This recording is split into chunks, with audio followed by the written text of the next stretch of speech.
Hi guys, आज का जो हमारा सेशन है वो अक्षांश और देशांतर रेखाओं पर केंद्रित है। पिछले सेशन में, पिछले वीडियो में मैंने ये बताया था कि अक्षांश और देशांतर रेखा को समझना बहुत ज़रूरी है, क्योंकि भारत का जो विस्तार है, जैसा कि मालूम है कि भारत 6 डिग्री 4 मिनट उत्तरी अक्षांश से 37 डिग्री 6 मिनट उत्तरी अक्षांश के बीच और 68 डिग्री 7 मिनट पूर्वी देशांतर से 97 डिग्री 25 मिनट पूर्वी देशांतर के मध्य अवस्थित है। तो एक स्वाभाविक सा प्रश्न उठता है कि ये अक्षांश और देशांतर रेखाएं क्या हैं, इसे कैसे आकलित किया जाता है। तो ये समझने के लिए जरूरी है कि थोड़ी सी जानकारी हमें इस संबंध में होनी चाहिए कि अक्षांश रेखाएं क्या है और देशांतर रेखाएं क्या हैं, क्योंकि इस संदर्भ में हम लोग देखेंगे कि कर्क रेखा जो कि एक अक्षांश रेखा ही है, लैटिट्यूड लाइन ही है, जो 23.5 डिग्री उत्तरी अक्षांश रेखा कहलाती है। तो यहाँ पर है। और फिर हम लोग देख रहे हैं कि देशांतर रेखा की बात करूं तो हमारा जो मध्याह्न समय जहां से निर्धारित होता है, भारत का IST इंडियन स्टैंडर्ड टाइम जो निर्धारित होता है, वो 82.5 डिग्री जो है वो भी एक देशांतर रेखा है। तो इसलिए हमें ये जानना बेहद आवश्यक है कि अक्षांश क्या है और देशांतर क्या है। तो सबसे पहले हम लोग चलिए देखते हैं अक्षांश और देशांतर के बारे में समझेंगे, फिर भारत के संदर्भ में वो जो दो मुख्य लाइनें हैं उसके बारे में बात करेंगे।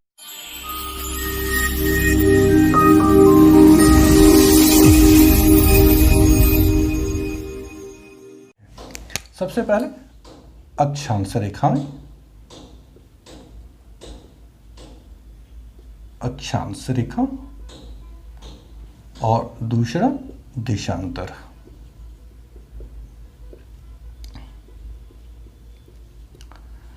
जैसा कि मालूम है, अक्षांश को लैटिट्यूड और इसे लॉन्गिट्यूड लाइन का, आप लोगों ने ये एटलस में या ग्लोब में कहीं भी देखा होगा कि पृथ्वी पर या किसी भी देश के नक्शे पर, भारत के ही नक्शे पर ऊपर से नीचे की और फिर साइड वाइज ये लाइनें खींची हुई मिली होंगी।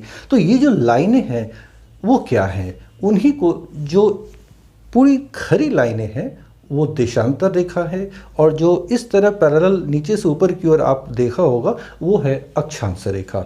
तो सबसे पहले हम लोग आज ये जानते हैं कि अक्षांश है क्या और ये अक्षांश रेखा क्या होती है। तो ध्यान रखिए, अक्षांश के विषय में जो उसकी परिभाषा दी जाती है कि पृथ्वी के केंद्र से किसी भी स्थान के बीच मापी गई कोणीय दूरी, एंगुलर डिस्टेंस, अक्षांश कहलाती है। वर्ड पे ध्यान दीजिएगा, मैं एक बार फिर रिपीट कर रहा हूं कि पृथ्वी के केंद्र से किसी भी स्थान के बीच मापी गई कोणीय दूरी, एंगुलर डिस्टेंस, अक्षांश कहलाती है। वो सेंटर, बोर्ड पे आप ध्यान से इसको समझें। मान लीजिए ये पृथ्वी है, ठीक है, और पृथ्वी का जैसा कि अपनी परिभाषा में कहा कि पृथ्वी के केंद्र से किसी भी स्थल के बीच मापी गई कोणीय दूरी अक्षांश कहलाती है, जो एंगुलर डिस्टेंस है। जैसा मालूम है पृथ्वी पूरी तरह गोल है, तो उस गोल आकृति को हम लोग इमेजिन करें तो मान लीजिए अगर ये फ्रंट साइड से और ये बैक साइड से गोलाकार आकृति को प्रदर्शित करने के लिए, ये समझने के लिए हमने ये ड्रॉ किया। अगर इसके आधार को मिला दें तब आपको ये शायद पता चले कि ये गोलाकार है, ठीक है, और ये बिल्कुल सेंटर होगा, पूरी गोलाई का मध्य भाग जो अंदर में बिल्कुल पॉइंट पे होगा। तो ये सेंटर, अगर यहाँ से एक स्ट्रेट लाइन ड्रॉ की जाए, सपोज कीजिए वो अंदर की ओर गया और यहाँ बाहर निकला, तो वो सेंटर है, वो केंद्र है पृथ्वी का, ठीक है ना। तो उस केंद्र के द्वारा किसी भी स्थल के बीच मापी गई कोणीय दूरी, तो यहाँ पर हम ध्यान दें, अगर ये डॉट डॉट मिला दे जैसे विषुवत रेखा है, तो अगर ये सीधी इनकी सतह पर खींची गई, तो अब मान लें कि हमें यहाँ का अथवा यहाँ का कहीं की भी जानकारी ज्ञात करनी है, तो इसके केंद्र से अगर मान लीजिए यहाँ तक की हमें जानकारी ज्ञात करनी है, तो यहाँ से लेकर इस पॉइंट तक जो रेखा यहाँ मिलाई जाएगी, तो ये जो एंगल बनेगा, ये हमारा ये जो कोणीय डिस्टेंस होती है, ये जो एंगुलर डिस्टेंस होती है, यही हमारा इस पॉइंट पर हम लोग कहते हैं कि ये अक्षांश है। सॉरी, ये अक्षांश है। तो जब एक पॉइंट उधर है, इसे और क्लियर आप यहां पे देखिए, ठीक है, इस केंद्र से मान के चलिए, अगर इस केंद्र से यहाँ पर और यहाँ पर एक लाइन खींच दी गई, जैसे विषुवत रेखा खींचते हैं, मान लीजिए वो सेंटर पे खींची गई ये लाइन है, इसे मैंने यहाँ तक बढ़ा दिया, ये लाइन पूरी तरह बढ़ गई है।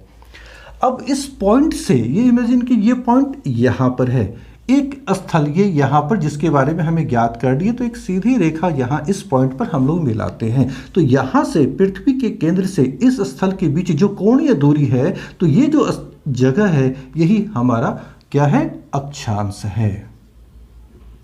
इसे ही अक्षांश कहते हैं। तो जब केंद्र से एक स्थल के बीच एक पॉइंट को हमने ये अक्षांश इंडिकेट किया मान लीजिए, और अगर यहाँ से वो बिंदु है तो इस पॉइंट से इस तरफ भी एक बिंदु को हम लोग ड्रॉ करते हैं, ठीक है। तो यहाँ से बराबर डिस्टेंस होगी, इधर भी और इधर भी, और इन दो बिंदुओं को यानी ये अक्षांश सेम एंगल पर मौजूद है।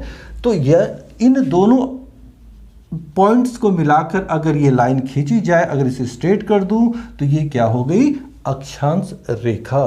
तो इन दो बिंदुओं को मिलाकर जो लाइन हमने ड्रॉ किया, जो लाइन खींची गई, ये कहलाई अक्षांश रेखा।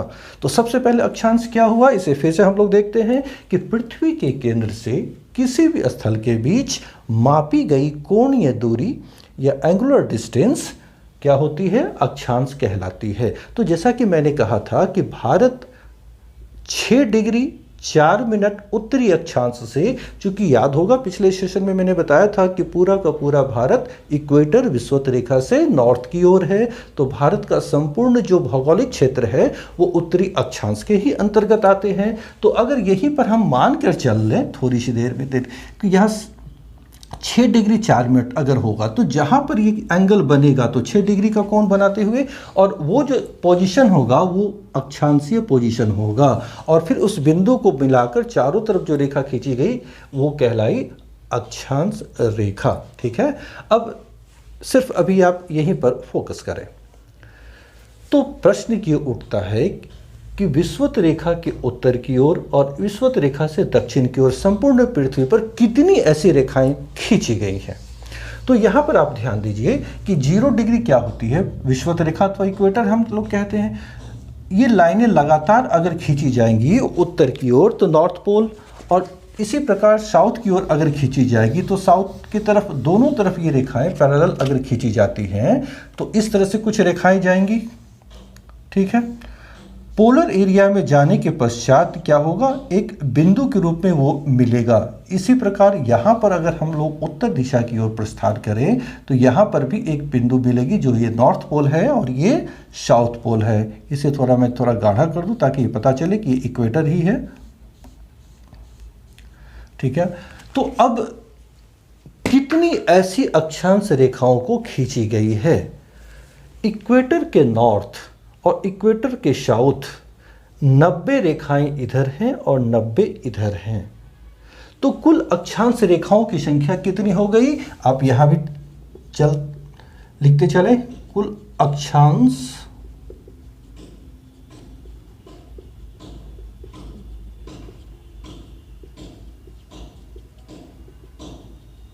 रेखाओं की संख्या 90 उत्तर की ओर, 90 दक्षिण की ओर, तो 90 + 90। और ध्यान रहे विषुवत रेखा इक्वेटर भी अपने आप में एक अक्षांश रेखा ही है, और ये क्या है, पृथ्वी का एक परिधि भी है, सर्कम्फरेंस भी है, और इसकी जो लंबाई है कितनी है मालूम होगा, 40,096 किलोमीटर। तो पहले हम लोग देखते हैं कि ये भी एक अक्षांश रेखा है, 90 रेखाएं इधर हैं, 90 इधर हैं, तो उसमें एक ये भी जोड़ेंगे तो कितना हो जाएगा, 181। तो ये ध्यान रखना है, पहला पॉइंट है कुल अक्षांश रेखाओं की संख्या कितनी है, तो कुल अक्षांश रेखाओं की संख्या है 181। 90 ऊपर 90 नीचे, यानी 90 नॉर्थ की ओर, 90 साउथ की ओर, और एक मध्य भाग में मिडिल सेक्शन में, तो टोटल संख्या हो गई 181। लेकिन अगर आपसे पूछा जाए कुल अक्षांशीय वृत्त कितने होते हैं, लैटिट्यूड सर्कल कितने होते हैं, तो सर्कल यानी गोलाकार आकृति, ये हमारा क्या है, एक सर्कल है। तो प्रत्येक अक्षांश क्या है, एक सर्कल के रूप में घिरी हुई है। तो अब प्रश्न ये पूछा गया कि कुल अक्षांशीय वृत्तों की संख्या कितनी है, तो ध्यान दीजिएगा कि जैसे जैसे हम लोग ऊपर की ओर बढ़ते हैं अथवा जैसे जैसे नीचे की ओर बढ़ते हैं तो एक समय आता है कि ये और ये पॉइंट के रूप में मौजूद है। ठीक है, जैसे अगर हम लोग ऊपर की ओर प्रस्थान करें तो ये पॉइंट, अगर ये साउथ की ओर अगर लोग जाएं तो ये पॉइंट फ्रंट से देखें तो ऐसा ही एहसास होगा। तो ध्यान रहे जब हम नॉर्थ में जाएं या साउथ में जाएं तब तो ये सर्कल समाप्त हो जाता है। यहाँ पे ये तो सर्कल नहीं, एक पॉइंट के रूप में है, एक जगह है। अब यहाँ पर हमसे पूछा क्या गया, सर्कल कितने हैं, तो ये भी पॉइंट है, ये भी पॉइंट है, तो ये दोनों पॉइंट सर्कल नहीं है। तो संख्या कितनी हो जाएगी, अगर पूछा जाए कि कुल अक्षांशीय वृत्तों की संख्या, सर्कल की संख्या, तो आपका आंसर क्या होगा, इसमें 181 -2 घटा देंगे, ये नहीं रहेगा, ये नहीं, दोनों सर्कल नहीं है, तो क्या संख्या कितनी हो जाएगी, 179। दो चीज़ें हैं यहाँ पे आपको ध्यान में रखना है। कुल अक्षांश रेखाओं की संख्या अगर पूछी जाए तो वो है 181, और अगर कुल अक्षांशीय वृत्तों की संख्या पूछी जाए, लैटिट्यूड सर्कल की संख्या पूछी जाए, तो वो हो जाएगी 179। इसे ध्यान से समझिएगा। अब है कि ये जो पैरेलल लाइनें हैं क्या एक समान है। ध्यान रखना है कि पैरेलल लाइनें जो विषुवत रेखा इक्वेटर से नॉर्थ की ओर और इक्वेटर से साउथ की ओर, तो जैसे जैसे हम साउथ या नॉर्थ की ओर बढ़ते हैं लंबाई अक्षांश रेखाओं की घटती चली जाती है। तो सबसे बड़ी अक्षांश रेखा कौन सी होगी, वो विषुवत रेखा होगी। अगर ये प्रश्न आपसे पूछा जाए कि पृथ्वी पर सबसे बड़ी अक्षांश रेखा कौन है, तो आपका जवाब वही है कि इक्वेटर है, विषुवत रेखा है। तो अगर दूसरे रूप में पूछा जाए कि विषुवत रेखा या इक्वेटर शब्द ना लिखकर कि पृथ्वी पर सबसे बड़ी अक्षांश रेखा की लंबाई कितनी है, इसका मतलब क्या हुआ, आपसे प्रश्न क्या किया गया, विषुवत रेखा की लंबाई कितनी है। आपसे क्या प्रश्न किया गया कि पृथ्वी का परिधि कितना है, अगर ये वर्ड दे दे सर्कमफ्रेंस कितना है। तो आप ध्यान रखें विषुवत रेखा जो हमारा है, इक्वेटर जो है विषुवत रेखा, इसकी लंबाई कितनी है, 40,096 किलोमीटर। ठीक है, 40,096 किलोमीटर ये लंबाई में मौजूद है जो हमारा इक्वेटर है पृथ्वी का, और ये सबसे बड़ी अक्षांश रेखा है। ठीक है ना। अब इससे ऊपर 90 और इससे नीचे 90, टोटल 181। ये सारी लाइनें पैरेलल खींची गई हैं। तो प्रश्न ये उठता है कि ये जो लाइनें हैं इनके बीच दूरी कितनी है। तो याद रखिए प्रत्येक अक्षांश के बीच यानी दो अक्षांश रेखाओं के बीच दूरी 111 किलोमीटर की होती है। रेखाओं के बीच 111 किलोमीटर की दूरी होती है। ठीक है, ये जो डिस्टेंस, ये जो यानी प्रत्येक दो अक्षांशों के बीच की जो दूरी है ना 111 किलोमीटर होती है। तो यहाँ पर दो चीज़ें आई हैं कि जो अक्षांश रेखाओं के संदर्भ में कही जाती है कि अक्षांश रेखाएं जितनी भी हैं वो विषुवत रेखा के पैरेलल हैं, समानांतर हैं, सेंटर से नॉर्थ की ओर, सेंटर से साउथ की ओर।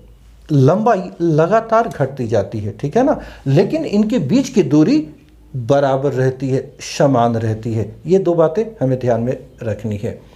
अब ये जो अक्षांश रेखा है, इस अक्षांश रेखा का एक सिंबल है और उस सिंबल को कहा जाता है, यहाँ पर आप ध्यान रखें, ये फाई। ये फाई का जो चिन्ह है वो एक्चुअली किसका है, लैटिट्यूड का, ये अक्षांश का। ये फाई जो है वो एक्चुअली ग्रीक यूनानी शब्द से लिया गया है, फाई एफ से लिया गया है, PHI फाई, PHI फाई ये यूनानी एफ है, ग्रीक एफ है, उससे ये चिन्ह ली गई है जो अक्षांश रेखाओं के बारे में है।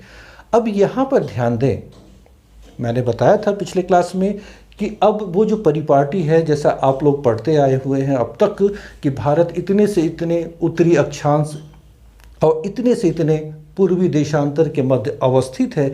अब जो ट्रेंड है ना अब ये अक्षांश, उत्तरी अक्षांश और ये पूर्वी देशांतर, ये सारी बातें नहीं लिखी जाती हैं। अब इस सिंबल का प्रयोग किया जाने लगा है। फाई, अभी हम सिर्फ अक्षांश की बात कर रहे, ध्यान रहे, तो फाई ये ग्रीक एफ है जो अक्षांश रेखाओं के संदर्भ में एक सिंबल के रूप में प्रयोग किया जाता है। तो अब है कि प्लस और माइनस फाई क्या है, ध्यान से बोर्ड की ओर देखिए।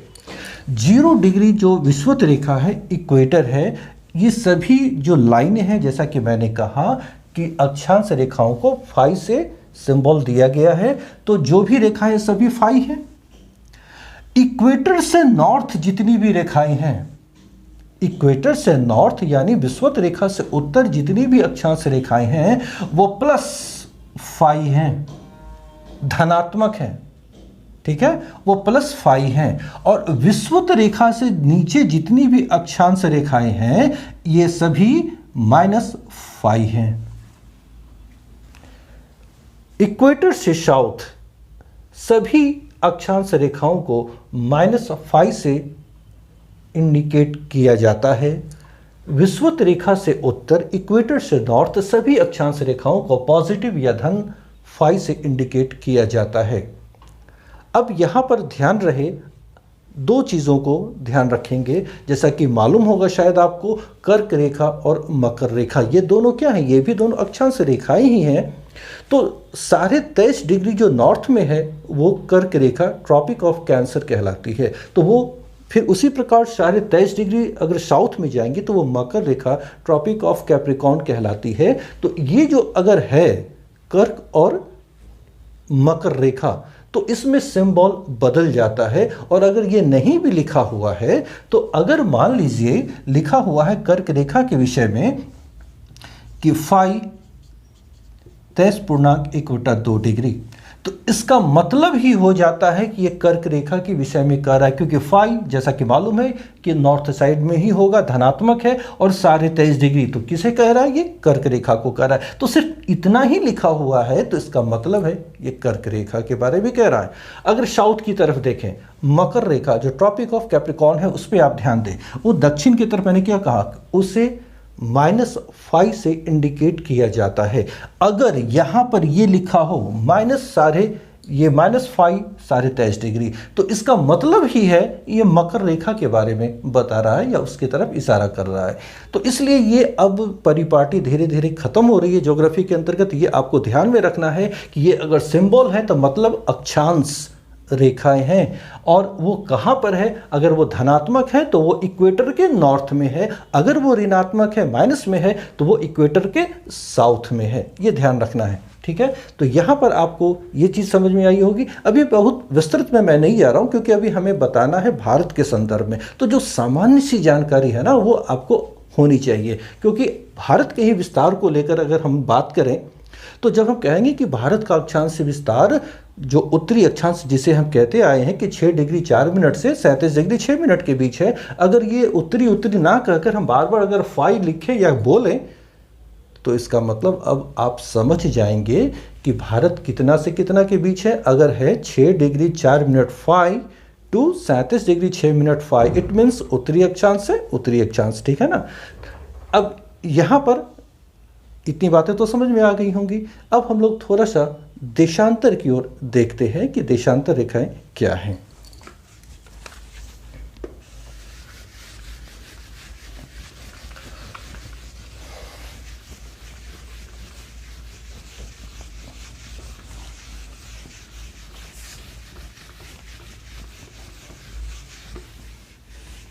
अब ये चीज़ें खत्म हो गई तो मैं यहाँ पे से हटा दे रहा हूँ। अब आइए लॉन्गिट्यूड लाइन। जिस तरह से हमने देखा कि पृथ्वी पर एक पैरेलल लाइनें खींची हुई थी, अब देशांतर रेखाएं जो लॉन्गिट्यूड लाइन है वो ऊपर से नीचे की ओर पृथ्वी पर ड्रॉ की गई हैं। ये 0 डिग्री। अब यहाँ पे ध्यान देना, मैं थोड़ा सा इसे डाउन करके बनाऊंगा और ये सेंटर नॉर्थ पोल को इंडिकेट कर रहा हूँ, ठीक है। ये जो पोलर एरिया है, ध्यान से आप देखना,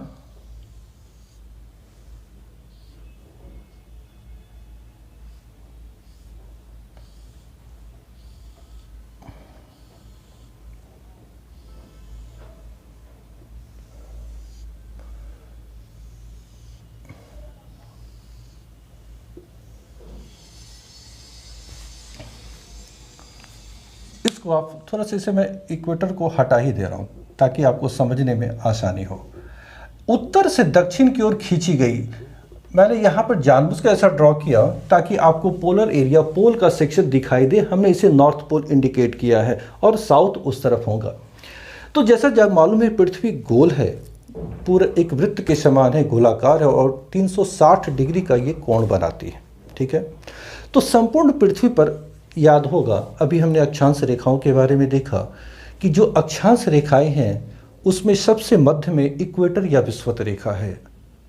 इमेजिन कीजिए अगर इक्वेटर के पास से हम बीचों बीच, अगर वो गोलाकार आकृति है, अगर कट करें तो पृथ्वी बराबर दो हिस्सों में बंटती है, बिल्कुल बराबर बराबर हटेगी। थोड़ा भी ऊपर या नीचे हमने कट करना है तो फिर पृथ्वी एक तरफ कम और दूसरी तरफ ज़्यादा होना ही होना है। लेकिन अगर देशांतर रेखाओं की तरफ फोकस करें, अगर वो गोलाकार आकृति है तो ऊपर से किसी भी तरफ से कहीं भी कट करेंगे तो ऑलवेज दो बराबर हिस्सों में ही कटेगी। ध्यान रखिएगा, कहीं से भी मैं कट करूं तो ये बराबर दो हिस्सों में ही कटेगी। पृथ्वी चूंकि पूरा 360 डिग्री के ये एंगल पर है, डिग्री कोण बनाती है, तो हमें ये ध्यान रखना है कि इसकी संख्या जो है तो गोलाकार आकृति में निर्धारण कहाँ से होगा। तो एक रेखा, चूंकि सभी रेखाएं बराबर है, एक समान है, तो एक रेखा को हमने शुरुआत मान लिया। तो सपोज कीजिए ये जो रेखा आपको फ्रंट पे दिखाई दे रही है, ये 0 डिग्री देशांतर, इस रेखा को हमने मान लिया। ठीक है, ये 0 डिग्री हमने इसे मान लिया। इसे मैं थोड़ा अलग कलर डाल दूं ताकि आप, ये 0 डिग्री है तो टोटल कितने 360, तो ये 0 डिग्री है तो उधर वाला होगा ये 180, ये है 0 डिग्री तो बिल्कुल 360 है। तो 180 इधर और 180 इधर, 360 होगा। अब यहाँ ध्यान रखना है कि ये जो सीधी खड़ी रेखा है ये इंग्लैंड में ग्रीनविच एक जगह है लंदन के पास, वहाँ से ड्रॉ करके मानी गई है कि पृथ्वी के बीचों बीच ये नॉर्थ पोल से साउथ पोल की ओर मौजूद है।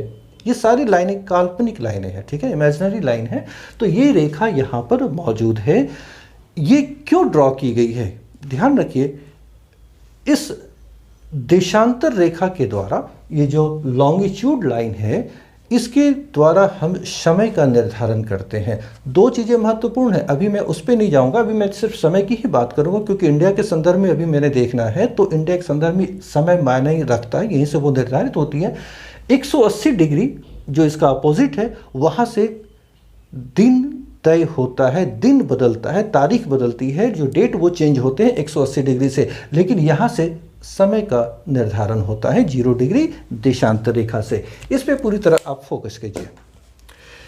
ये जो 0 डिग्री देशांतर रेखा है जो ग्रीनविच से क्रॉस करती है, नॉर्थ से साउथ पोल की ओर खींची गई है। इस 0 डिग्री देशांतर रेखा से जो भी चीज़ें राइट हैंड साइड की ओर हैं, इस तरफ हैं, ठीक है, तो ये क्या है, इसका पूर्वी भाग है, ईस्टर्न पार्ट है। 0 डिग्री देशांतर रेखा या 0 डिग्री लॉन्गिट्यूड लाइन से राइट हैंड साइड जो स्थिति है वो ईस्टर्न साइड है और इस तरफ जो भी चीज़ें हैं वो वेस्टर्न साइड है। इसको अच्छी तरह दिमाग में सेट कर लीजिए। इधर पूर्वी भाग है और इधर पश्चिमी भाग है। तो देशांतर रेखाओं के लिए भी एक सिंबल का इस्तेमाल किया जाता है और वो सिंबल है लैम्डा। ये भी ग्रीक का ही एक शब्द है, ग्रीक में लैम्डा एल के लिए प्रयुक्त होता है। ये लैम्डा है, इसे LAMBDA लैम्डा, ये ग्रीक एल है, ठीक है, ये ग्रीक एल है जो लैम्डा एक सिंबल है किसका, देशांतर रेखा का। तो इसके इधर ईस्टर्न साइड में जितनी भी रेखाएं हैं सबको पॉजिटिव यानी इस तरह से हम लोग व्यक्त करते हैं, देशांतर रेखाओं को लैम्डा से व्यक्त करते हैं। तो जितनी भी रेखाएं हैं यहाँ से लेके 0 डिग्री से लेके ईस्टर्न साइड में कहाँ तक, 180 तक, 180 डिग्री देशांतर तक ये रेखाएं पॉजिटिव लैम्डा के रूप में व्यक्त की जाती है। और इसके वेस्टर्न साइड में 0 डिग्री से जो पश्चिम की ओर देशांतर रेखाएं हैं इसे माइनस लैम्डा के रूप में व्यक्त किया जाता है। ध्यान रहे, इस तरफ जो भी है उसे पॉजिटिव या धनात्मक लैम्डा और इस तरफ जो भी है उसे नेगेटिव या ऋणात्मक लैम्डा के रूप में व्यक्त किया जाता है। अब देखा होगा कि इधर से जो ईस्टर्न साइड है, चूँकि सूर्योदय पूर्व में होती है, वहीं से आगे बढ़ती है, तो समय का जो निर्धारण है इसी को मानक मानकर किया जाता है। तो यहाँ पर बस अभी देशांतर और इससे पहले जो अक्षांश की बातें बताई गई उस पर ध्यान रखिएगा, इस पर पहले ध्यान से समझ लीजिए। देशांतर रेखाओं की कुल संख्या कितनी है? ठीक है, देशांतर रेखा यहाँ ऑलरेडी लिखा हुआ, मैं यहाँ लिख रहा हूँ कुल संख्या, तो कितनी हो जाएगी? 360। 0 डिग्री को हमने बेस माना है, आधार माना है, तो 0 डिग्री देशांतर रेखा प्रधान मानक समय भी है, प्राइम मेरिडियन लाइन भी है, जो ग्रीनविच लंदन से क्रॉस करती है। इंग्लैंड में वो जगह है जहां से यह उत्तर से दक्षिण की ओर खींची गई लाइनें हैं। अब जो ये देशांतर रेखाएं हैं, ध्यान से देखिएगा, अगर ये इसे मैं इक्वेटर मान लूं, बीचों बीच का सेक्शन मान लूं, तो सबसे अधिक चौड़ाई कहां पर नजर आ रही है? वो इक्वेटर पर होगा। तो दो देशांतर रेखाओं के बीच सबसे अधिक डिस्टेंस, दूरी इक्वेटर पर, विषुवत रेखा पर होती है। जैसे जैसे ये ध्रुवों की ओर बढ़ते हैं, ये जो लंबाई है ना वो तो समान रहती है, बट इनके बीच की दूरी लगातार घटती चली जाती है, डिक्रीज होती चली जाती है, और ध्रुवों पर जाकर ये एकाकार हो जाती है, मिल जाती है। जैसे विषुवत रेखा से यहाँ पर हमने ये से जैसे जैसे आगे गया, ये पॉइंट में आगे बढ़ाओ, तो इस पॉइंट पर आकर ये सभी जो रेखाएं आकर यहाँ पर मर्ज हो जाएंगी, मिल जाएंगी, एक पॉइंट पर आकर ये मिल जाते हैं। तो यहाँ पर हमें ध्यान रखना है कि विषुवत रेखा पर दो देशांतर रेखाओं के बीच की जो दूरी होती है, मैं बोर्ड पे लिख रहा हूँ, दो देशांतर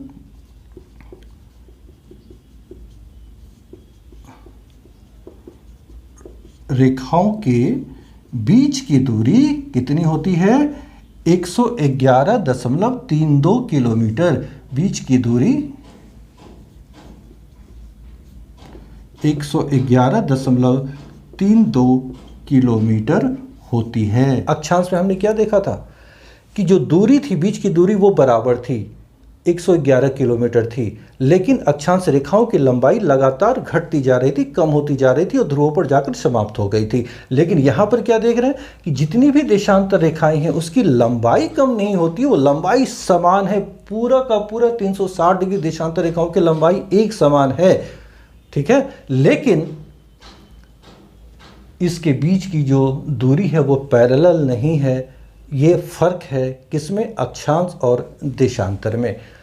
अब जैसा कि मैंने कहा कि ये बिल्कुल बराबर लंबाई की है। अगर लंबाई की बात करूं तो थोड़ा सा 180 डिग्री का जो लाइन है ना, जो देशांतर रेखा है, उसमें थोड़ा सा अंतर है। वो जब मैं वर्ल्ड ज्योग्राफी के अंतर्गत आऊँगा तो अक्षांश देशांतर के विषय में जो चर्चा होगी तो वहाँ मैं डिटेल्स बताऊँगा। अभी भारत के संदर्भ में जो बेसिक जानकारी उसे हमें लेना आवश्यक है। अब दो देशांतर के बीच एक देशांतर का मानक होता है 4 मिनट, जो समय का निर्धारण होता है 4 मिनट। ध्यान रखना कि एक देशांतर का मान होता है बराबर 4 मिनट। अब देखो, 0 डिग्री को ही बेस मानकर किसी भी स्थल का समय का निर्धारण होता है, किसी भी स्थल का। तो हमें ध्यान रखना है कि वो स्थल यहाँ से कितना देशांतर दूर है, इसी के आधार पर वो समय का निर्धारण वहाँ किया जाता है। अब एक बहुत महत्वपूर्ण प्रश्न ये है कि ये 0 डिग्री देशांतर रेखा जो लॉन्गिट्यूड लाइन है, और अक्षांश रेखाओं में हमने देखा था कि हमारा इक्वेटर 0 डिग्री अक्षांश रेखा है। तो इन दो रेखाओं का मिलन कहाँ पर होता है? दोनों जो 0 डिग्री रेखाएं हैं, एक अक्षांश है दूसरा देशांतर है, इन दोनों का मिलन, ध्यान रखिएगा, अटलांटिक महासागर में, अटलांटिक ओशियन में, जिसे अंध महासागर भी कहते हैं, वहाँ पर होती है। ये दोनों रेखाएं अटलांटिक महासागर में एक दूसरे को क्रॉस करती हैं, मिलती हैं, ठीक है। अब थोड़ा हम लोग भारत के संदर्भ में देखें, जिसकी चर्चा हमने पिछले सेशन में किया था। यहाँ पर ध्यान रखिए, ये कुछ प्रारंभिक जानकारी थी जो बताना आपके लिए बेहद आवश्यक था, ताकि आप समझ सकें अक्षांश और देशांतर क्या है।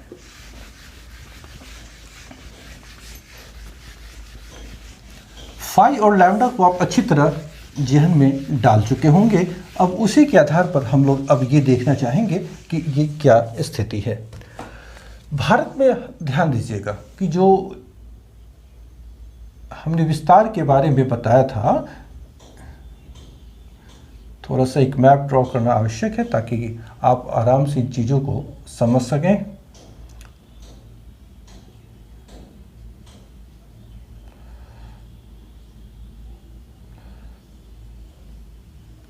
ध्यान दीजिएगा, भारत का ये मेनलैंड का सबसे साउथ था और ये मेनलैंड का सबसे नॉर्थ।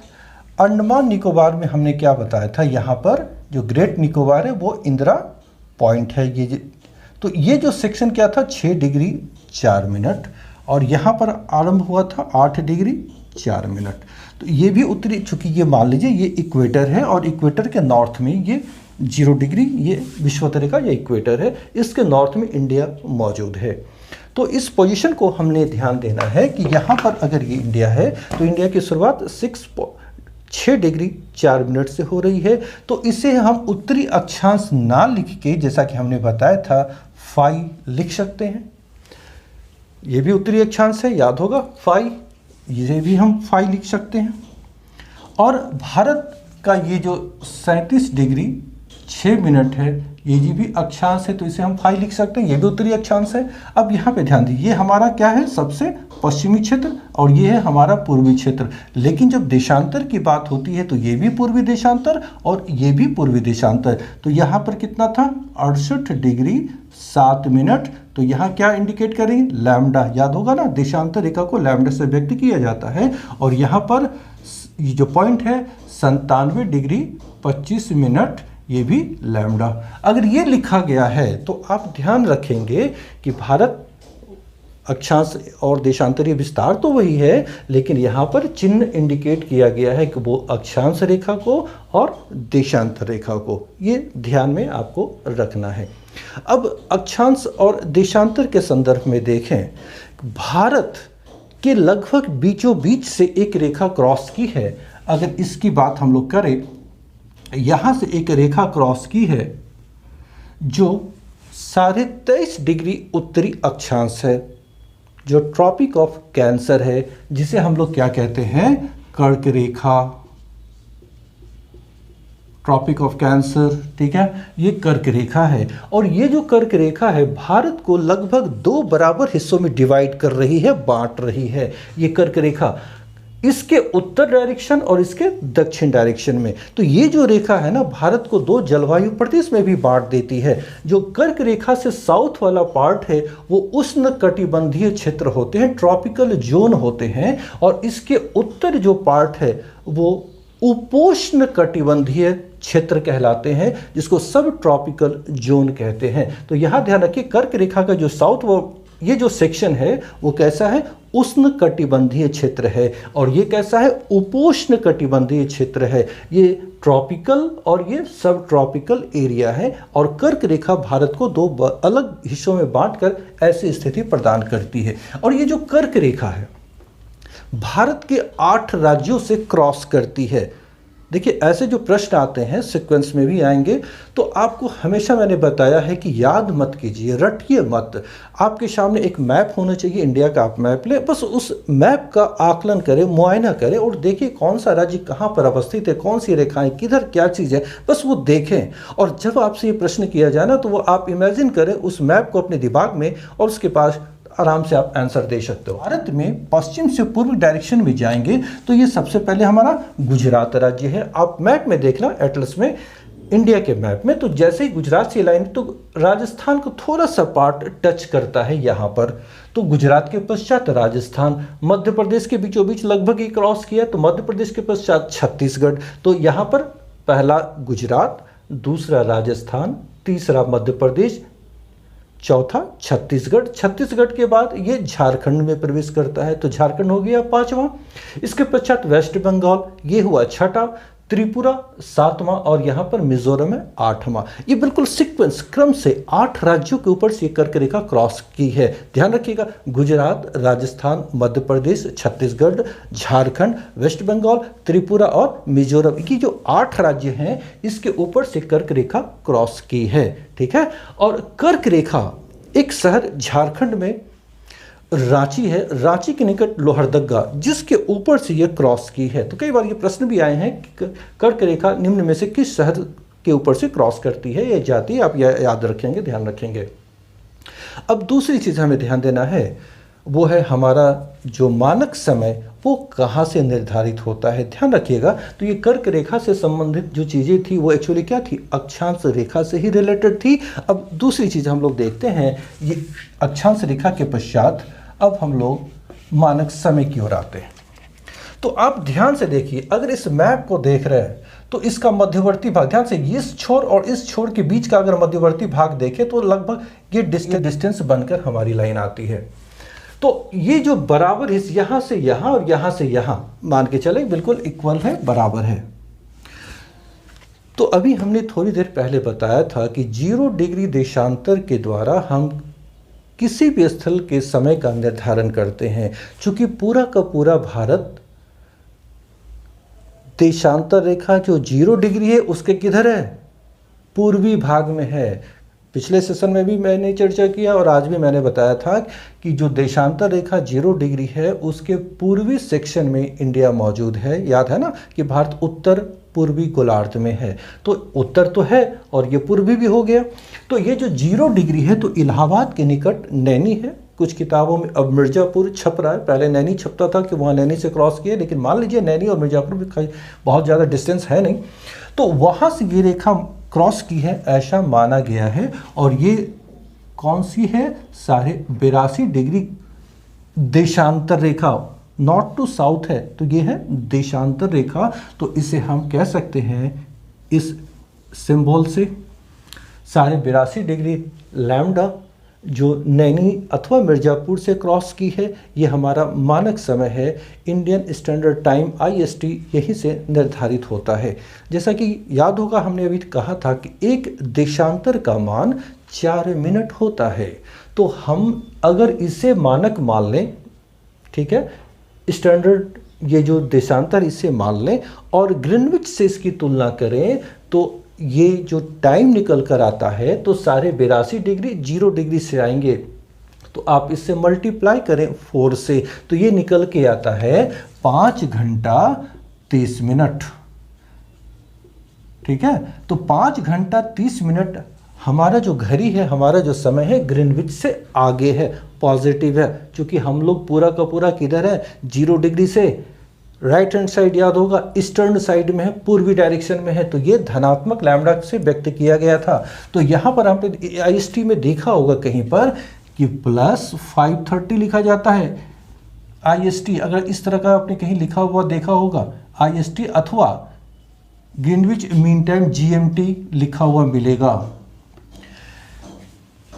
जनरली इसको इस रूप में हम लोग देखते हैं, +530 GMT ग्रीनविच मीन टाइम से 5.5 घंटा आगे। ये प्लस का चिन्ह एक्चुअली यही है, जैसा कि मैंने बताया था, पॉजिटिव लैम्डा को इंडिकेट करता है। ठीक है ना। अब 5.5 घंटा हमारा घड़ी आगे है क्योंकि इस देशांतर को हमने आधार बनाया है। क्योंकि भारत एक बड़ा देश है, ध्यान रखिएगा, भारत एक बड़ा देश है और यहाँ पर टाइम जोन का जो निर्धारण किया गया है, पूरब और पश्चिम का फैलाव देखें तो आपको ये मालूम होना चाहिए ये चौड़ाई जो हमारा पूरब पश्चिम और उत्तर दक्षिण है कितनी है। भारत का ये उत्तर से दक्षिण की लंबाई 3214 किलोमीटर है, जबकि पूर्व से पश्चिम ये जो लंबाई है 2933 किलोमीटर है। ये लंबाई के संदर्भ में आगे भी चर्चा होगी, पहले यहाँ पर हम लोग देख लें। तो देशांतरीय विस्तार आप देखें, यहाँ 68 डिग्री 7 मिनट से देशांतर आरंभ होता है हमारे पश्चिमी भाग से, और पूर्वी भाग में ये 97 डिग्री 25 मिनट तक जाता है। अप्रॉक्स लगभग 30 देशांतर रेखाओं का फासला है इन दो अक्षांशों के बीच। किन के बीच? 68 डिग्री 7 मिनट और 97 डिग्री 25 मिनट के बीच 30 लॉन्गिट्यूड लाइन का फर्क है। ठीक है ना। तो अब ध्यान रखें, जब हम इसे मानक समय हमने माना है तो यहां से यहां के बीच 30 डिग्री जो देशांतर का फर्क है, तो लगभग 2 घंटे समय का ये अंतराल है। यहाँ जब सूर्योदय होता है तो यहाँ से 2 घंटे के बाद यहाँ पर सूर्योदय होता है। समय का बहुत अंतर हो जाता है, 2 घंटा काफ़ी होता है। तो ध्यान रहे, नॉर्थ ईस्ट के लोगों ने कई बार इस मुद्दे को उठाया है और ये डिमांड की है कि हमारे लिए एक अलग टाइम जोन का निर्धारण किया जाए, और ये मांगे उठी है कि उसे कहा चाय बागान टाइम जोन का मांग वो करते रहे हैं, क्योंकि इससे उनके कार्य में बाधा आ रही है जो हमारा वर्तमान में टाइम जोन है। क्योंकि कई बड़े देशों में अलग अलग टाइम जोन है, वो चर्चा होगी आगे। तो इसलिए भारत में भी ये डिमांड निरंतर उठती रही है कि भारत को कम से कम 2 टाइम जोन में वर्गीकृत कर दिया जाए, बांट दिया जाए। यहाँ पर एक चीज़ और याद रखेंगे, जो हमारा IST इंडियन स्टैंडर्ड टाइम है, सैन्य कार्यों में और जो विमानन कंपनियां हैं जो विमान सेवा संचालित करती है, वहाँ पर जो हमारा IST इंडियन स्टैंडर्ड टाइम है, वहाँ पर इको स्टार ये सिंबल प्रयोग किया जाता है। ये ध्यान रखिएगा, हमेशा इको स्टार इसे कहा जाता है, ठीक है। इस शब्द का प्रयोग किया जाता है, IST ना लिखकर कहा जाता है वहाँ पर इको स्टार। तो आज हम लोग यहाँ पर ये ध्यान रखें, जो हम लोगों ने आज सीखा कि अक्षांश क्या है, देशांतर क्या है, भारत की अवस्थिति क्या है। आज हमारा पूरा फोकस सिर्फ इसी पर है कि भारत ये अक्षांश और देशांतर। अब ध्यान दीजिए कुछ प्रश्नों के ऊपर जो मैं बताने जा रहा हूँ, कि अगर आपसे बिल्कुल सिंपल, अगर आपने ये समझ लिया होगा ना कि वो फाई क्या है, लैम्डा क्या है, तो बड़े आराम से आप प्रश्न का जवाब दे सकते हैं। एक प्रश्न है कि निम्न विकल्पों में भारत के संदर्भ में सही विकल्प क्या है, ठीक है। तो इसमें देखिए, अगर 4 विकल्प आपको दिए गए हैं, ए है फाई माइनस लैम्डा, बी है माइनस लैम्डा और माइनस फाई, सी है माइनस फाई और लैम्डा, और डी है फाई और लैम्डा। ये 4 विकल्प आपके सामने मौजूद हैं। भारत की अवस्थिति बतानी है तो बहुत सिंपल है कि जब आप ये समझ चुके हैं कि विषुवत रेखा से साउथ में जो भी चीज़ें हैं, उन अक्षांश रेखाओं को माइनस फाई कहा जाता है, उत्तर वाली जितनी भी अक्षांश रेखाएं हैं उसे पॉजिटिव फाई कहा जाता है। फिर उसी प्रकार 0 डिग्री देशांतर जो लॉन्गिट्यूड लाइन है, उसके राइट हैंड साइड यानी ईस्टर्न साइड में जो भी चीज़ है वो पॉजिटिव लैम्डा होता है, और वेस्टर्न साइड में जो चीज़ है वो नेगेटिव लैम्डा होता है। अगर यहाँ पर हम देखें, इस प्रश्न को देखें, बिल्कुल सामान्य सी बात है। ये मान लीजिए 0 डिग्री है ये देशांतर रेखा, और ये 0 डिग्री हमारा क्या है, ये लॉन्गिट्यूड लाइन, ये विषुवत रेखा है, ठीक है, ये विषुवत है, और ये हमारा 0 डिग्री क्या है, देशांतर रेखा। ग्रीनविच मीन टाइम जो ये है, हमारा प्रधान मानक समय यहीं से निर्धारित होता है, ये मालूम है। अब भारत की स्थिति अगर सपोज कीजिए यहाँ पर ये देश मौजूद है, पहले ही मैंने बताया था पिछले ही सेशन में कि भारत उत्तर पूर्वी गोलार्ध में स्थित है। तो अब पोजीशन देखिए, ये एरिया क्या हुआ, ये जो पोजीशन है, ये जो सेक्शन है, ध्यान दीजिए विषुवत रेखा से किधर है, साउथ है, तो ये क्या हो गया माइनस फाई, और किधर है 0 डिग्री देशांतर से राइट हैंड से ईस्टर्न है, तो ये क्या हो जाएगा लैम्डा, ये पॉजिटिव होगा ना। आगे देखिए, तो ये पोजीशन चारों को पहले देख लीजिए, फिर आप स्वतः बताएंगे कि ये क्या होगा। ये विषुवत रेखा किधर है, साउथ है, तो साउथ है तो यहाँ भी क्या होगा माइनस फाई, और ये इधर किधर है, तो ये क्या हो जाएगा माइनस लैम्डा होगा, ये जो स्थिति है। फिर इसी प्रकार हम लोग यहाँ पे पहले देखें, तो इधर है तो ये क्या हो जाएगा माइनस लैम्डा, और ये चूँकि विषुवत रेखा से नॉर्थ है तो ये पॉजिटिव फाई होगा। अब यहाँ पर की स्थिति को देखिए, जहाँ पर हमारा भारत है, विषुवत रेखा से नॉर्थ है तो ये पॉजिटिव फाई तो है ही, फिर क्या है, इस 0 डिग्री देशांतर रेखा से भी ईस्टर्न साइड में है, तो यहाँ भी क्या है, ये पॉजिटिव है। तो हमारा सही आंसर क्या होगा, हमारी जो स्थिति क्या है, ये पॉजिटिव फाई और पॉजिटिव लैम्डा है। तो हमारा आंसर क्या हो जाएगा, ये आंसर। ये चीज़ हमेशा आप ध्यान में रखेंगे कि फाई और लैम्डा क्या चीज़ है, वो अक्षांश और देशांतर रेखाओं को व्यक्त करने वाला एक सिंबल है। गाइस, आज ये मैं सेशन यहीं पर एंड कर रहा हूँ। उम्मीद है कि आपको ये चीज़ें आज अच्छी तरह समझ में आ गई होंगी कि अक्षांश रेखा क्या है, देशांतर रेखा क्या है, फाई क्या है, लैम्डा क्या है, भारत की अवस्थिति क्या है।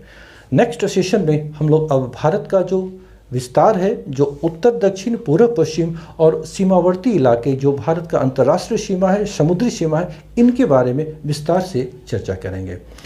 एक चीज़ मैं कहना चाहूँगा कि ये अगर सेशन, ये वीडियोस आपको पसंद आ रहे हैं, अगर अच्छे लग रहे हैं, विस्तार से समझने में आसानी हो रही है, तो आप कमेंट बॉक्स में कमेंट अवश्य करें। अगर कोई आपका प्रश्न हो तो वो भी हमें बताएं, जिससे कि हमें लगे कि आपकी चाहत और क्या है, आप क्या समझना चाह रहे हैं।